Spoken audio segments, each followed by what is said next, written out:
We start with the one in Miami, and empirical evidence tells us the champs are in for a tough slog after losing all 4 to the Nets in the regular season.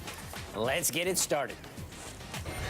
They get James. James left corner 3. It's good. James hits it, and it's back to 1. And he puts it in. He was trying to miss that.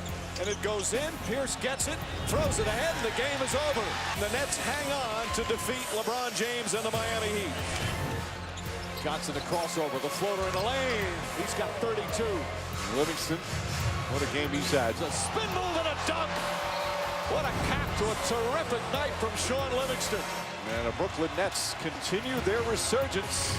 Johnson kicks it out. Pierce fakes the 3, puts up the 3, puts it in. Paul Pierce from downtown. Bosh looking. James gets free, knocked away by Livingston. The ball's still loose. And the buzzer sounds, and the Nets get a huge road win.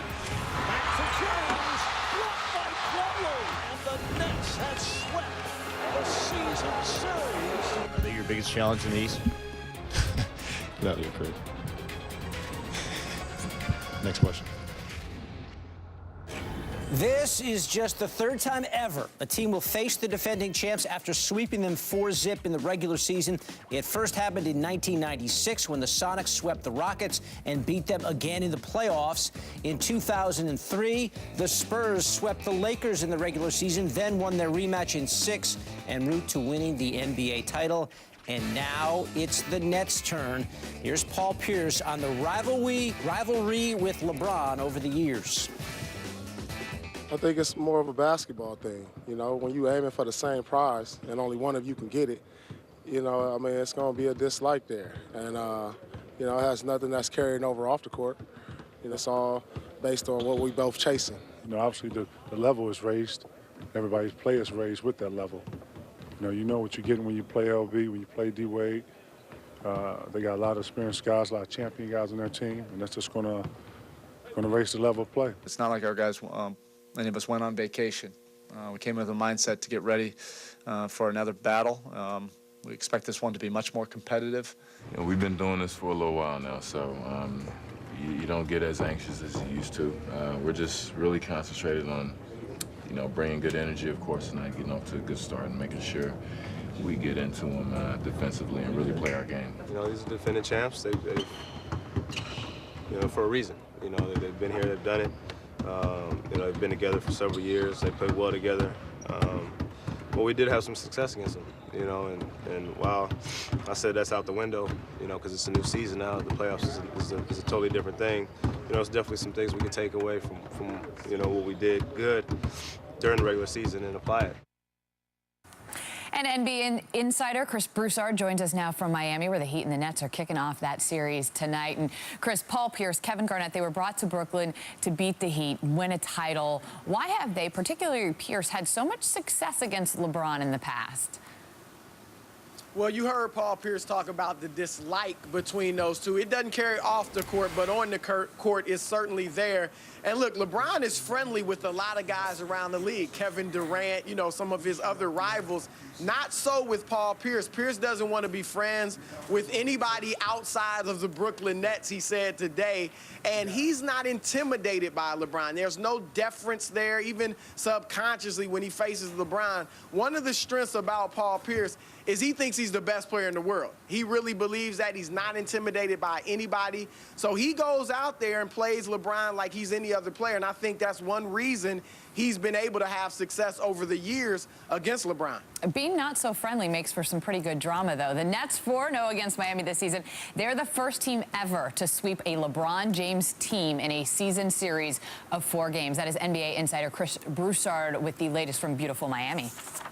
All right, back to the association now. Nets and Heat in Miami tonight, tipping off Game 1 of their Eastern Conference semifinal series. Brooklyn, a perfect 4-0 against Miami. That was during the regular season. More on what that means in just a minute. But first, let's hear from both teams, starting with Paul Pierce.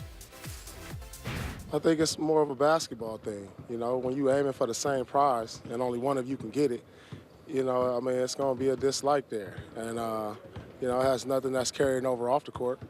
You know, I think everything that the dislike for me, LeBron or Miami or the Cleveland, it's all based on what we both chasing.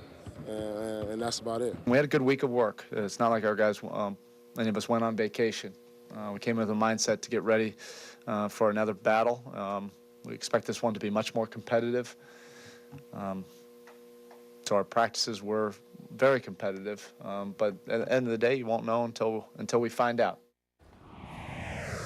All right, here was his fresh take, is NBA insider Chris Broussard. Chris, let's talk about this Nets and this Heat series. One of the games within the game is really the battle between Paul Pierce and LeBron James, and they've gone at it in playoffs past, but never with Pierce in a Nets uniform. So, Chris, how will LeBron only having to play 4 games in the first round while Pierce needed 7? How's that going to impact them in this series?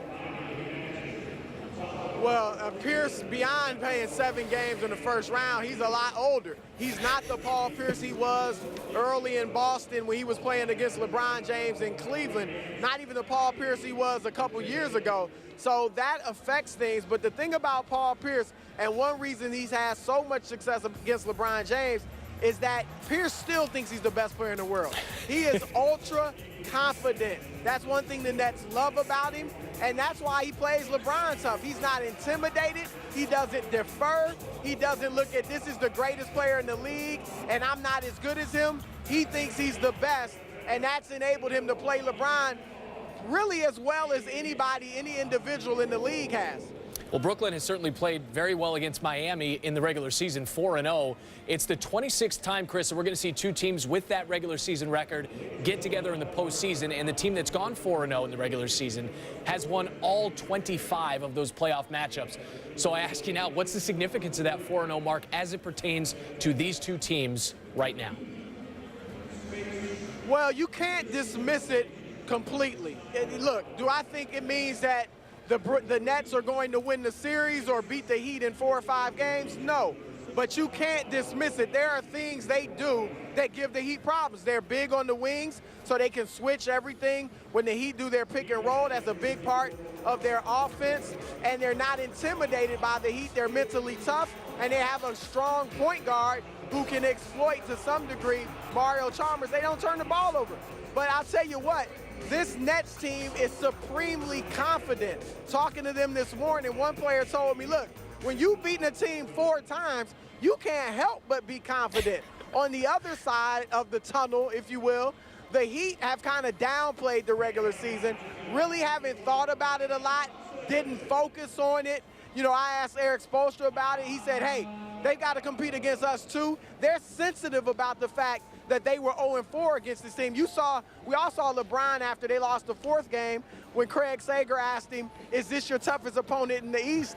And LeBron just blew it off quickly. They're sensitive. It's a touchy subject with them. So we'll find out tonight whether or not the regular season meant something or not. It's a big game. It meant at least a little bit to Dwayne Wade. He said, we got to figure out a way to crack that code, talking about Brooklyn's hold over Miami. All right, Chris, we'll get you out. Quick prediction on the series. Who wins? How many games?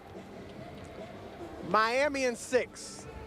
That was very quick. A little milestone potentially for LeBron James. 9 points away from becoming just the 8th player to ever hit 4,000 career postseason points. With his fresh take for us on SportsCenter, it's our NBA insider, Chris Broussard.